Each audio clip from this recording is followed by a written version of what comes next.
কিছু হিন্দু ভাইরা আমাকে এই কমেন্টটা করেছে যে তোর যদি দম থাকে তাহলে মুসলিম পাড়াতে গিয়ে সুসমাচার দিয়ে আয়। তোর যদি দম থাকে তাহলে মুসলিমদের বিরুদ্ধে কিছু বলে দেখা। ব্যাপারটা কারো বিরুদ্ধে যাওয়া নয়, ব্যাপারটা হচ্ছে সত্যটাকে তুলে ধরা। আজকে আমি এমনই একটা সত্য তুলে ধরতে এসেছি যেখানে আপনারা বুঝতে পারবেন যে যিশু কোনো নবী নয়, যিশু হচ্ছে একজন ক্রিয়েটার যার দ্বারাই পৃথিবী সৃষ্টি হয়েছে। এবং যারা বলেন যে যিশু ঈশ্বর নয় তাদের উদ্দেশ্যেও এই ভিডিওটা, চলুন আমরা ভিডিওটা দেখি। This is the এই সেই powerful. ভিডিও। এই ভাই I don't প্রথমে call মুসলিম Jesus as ছিলেন, God. এনার My কথাটা idea একটু was he's a শুনুন। prophet, but he's a prophet greater than Muhammad. So one day I went to my teacher, the one who taught me 10 years in Arabic college, and I asked him, "Teacher, how did God created the universe?" Then he said, "God created the universe through the word." Through the word. Then my question, word is creator or creation? Must clear it. My question, whether the word of God is creator or creation. Quran says Jesus is word of God. If my teacher said the word of God is creator, which means Jesus is creator, then the Muslims must become Christian. So there we have a big argument, and you know at the end what I did? I took my Quran, kept on my chest, and I said, Allah, tell me what should I do? Because your Quran says Jesus is still alive, Muhammad is no more.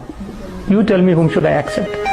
After my prayer, I opened Quran. I didn't ask anyone, I asked only to my Allah. When I opened Quran, I saw chapter 10 verse 94. You know what Quran says? إن كنتم في شك مما أنزلنا إليك فاسأل الذين يقرؤون الكتاب من قبلك لقد جاءك الحق. If you have any doubt in this Quran which I give to you, go and read the Bible, or ask the people, those who read the Bible. The truth is already revealed in that. So if you ask me who made me Christian, it's not any fathers, it's not any sisters, it's not any bishops, it's not any cardinal, it's not even Pope. But the Holy Quran converted me to Christianity. This is the তো আপনারা দেখলেন যে এই ভাই জন্ম থেকে হয়তো মুসলিম ছিলেন, তিনি কোরআনও পড়তেন, কিন্তু তিনি সত্যটাকে খোঁজার চেষ্টা করেছিলেন। এবং আমি একটা কথা বলতে চাই যে আপনারা যারা ভাবেন না যে কেউ যে আমরা সুসমাচার দিই বলেই মানুষরা মন পরিবর্তন করে বা টাকা পয়সার লোভে খ্রিস্টানিটিতে চলে আসে, এটা ভুল জানেন। আজ থেকে আমি শুরু করব এমন অনেক মুসলিম ভাইদের কথা যারা প্রথমে মুসলিম ছিলেন কিন্তু পরবর্তীকালে যীশু খ্রিস্টকে গ্রহণ করেছেন, কারণ তারা সত্যটাকে জেনেছেন। আর এই যে ভাইয়ের গল্পটা আপনারা শুনলেন যে তিনি আল্লাহর কাছে জিজ্ঞেস করেছিলেন যে সত্যটা কি, এবং এই যে প্রভু যিশুকে, যাকে বলা হয় কালেমাতুল্লাহ অর্থাৎ ঈশ্বরের বাক্য, এবং তিনি যখন স্বর্গে হাঁটেন সবাই তাকে কালেমাতুল্লাহ হিসেবেই দেখেন, সেই ঈশ্বরের বাক্য হিসেবে। আর ঈশ্বর এই বাক্যের দ্বারাই পৃথিবী সৃষ্টি করেছেন, তাহলে সেই বাক্যটা কে? প্রভু যীশু খ্রিস্ট।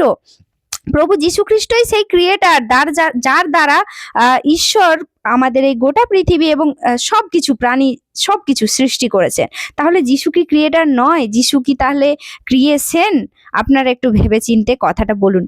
আর আপনারা দেখলেন যে ওই ভাই কোরআনের একটা বাক্য তুলে ধরলেন যেখানে বলা হয়েছে যে যদি তোমরা কোরআনে কিছু খুঁজে না পাও, যদি কোরআনে কিছু তোমরা জানতে পাচ্ছ না এরকম কিছু, তাহলে বাইবেল পড়ো, বাইবেলে গিয়ে তাহলে তারা সেটা খোঁজো। কিন্তু এই শিক্ষাগুলো অনেকের মধ্যে নেই, অনেকের মধ্যে এই বাক্যগুলো নেই বলে আজকে তারা যীশু খ্রিস্টকে শুধুমাত্র নবী হিসেবে মানে বা যীশু খ্রিস্টকে অতটা ভালোভাবে বোঝেননি। তো আপনারা এই সাক্ষ্য শুনে বুঝলেন বা কোনো ফাদার বা কোনো সিস্টার খ্রিস্টান বানায়নি, কিন্তু পবিত্র কোরআনই এনাকে খ্রিস্টান বানিয়েছে, আপনারা শুনলেন। আর এটা ভুল কথা যে শুধু হিন্দুদের পেছনে আমরা পড়ে থাকি বা কেউ পড়ে থাকে না।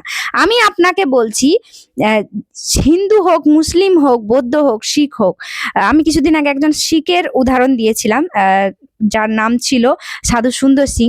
তো যে ধর্মেরই হোক না কেন তার পেছনে ঈশ্বর পড়ে থাকে, যেন ঈশ্বরের সেই সত্যটাকে মানুষ সবাই জানতে পারে। সেই কারণে ঈশ্বর প্রত্যেকটা মানুষের পেছনে পড়ে থাকে, ধর্ম দেখে নয়। ঈশ্বর আপনাকেও ভালোবাসে, ঈশ্বর আমাকে ভালোবাসে, ঈশ্বর প্রত্যেকটা মানুষকে ভালোবাসে। তাই তিনি ধর্ম দেখে বিচার করে না, তিনি মানুষটাকে নিজের কাছে টানতে চায়, মানুষটাকে সে চায় যে সে যেন সত্যের পথে আসুক, সত্যটাকে চিনুক। আপনি পাপী হোক, যেই হোক, যত কষ্টে থাকুক না কেন, যিশু বলবে না যে তুমি ধার্মিক হয়ে তবে আমার কাছে আসো। যিশু বলবে তুমি পাপী অবস্থাতে আমার কাছে আসো, আমি তোমাকে ধার্মিক বানিয়ে নেব। যিশু বলবে তুমি মন ফেরাও, শুধু বাকিটা আমার উপরে ছেড়ে দাও, আমি দেখে নেব। প্রভু যিশু এমন একজন যে কিনা আপনার সমস্ত দুঃখে সুখে সব কিছুতে আপনার পাশে থাকতে চায়, যদি আপনি সেটা অ্যালাউ করেন তবেই। আশা করছি ভিডিওটা ভালো লাগবে, বেশি বেশি করে শেয়ার করুন। জয় যিশু।